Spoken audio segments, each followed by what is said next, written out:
माझं म्हणणं आहे की शाळा बंद करण्यापेक्षा मदरसे बंद करून टाका ना. बंद करून टाका मदरसे, कारण त्याच्यामध्ये आतंकवादी घडवण्याशिवाय काहीच होत नाही. अहो, बुलढाण्यामध्ये एका मदरस्यामध्ये यमनचे नागरिक लपलेले, यमनचे असंख्य मदरसांमध्ये तिथे जिलेटिनच्या काड्या सापडतात, तलवारी सापडतात.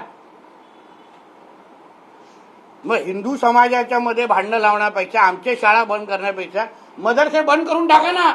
माझं म्हणणं आहे की शाळा बंद करण्यापेक्षा मदरसे बंद करून टाका ना. बंद करून टाका मदरसे, कारण त्याच्यामध्ये आतंकवादी घडवण्याशिवाय काहीच होत नाही.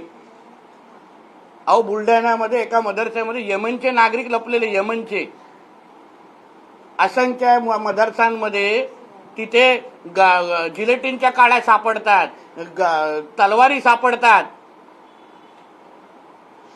मग हिंदू समाजाच्या मध्ये भांडणं लावण्यापेक्षा, आमच्या शाळा बंद करण्यापेक्षा मदरसे बंद करून टाका ना.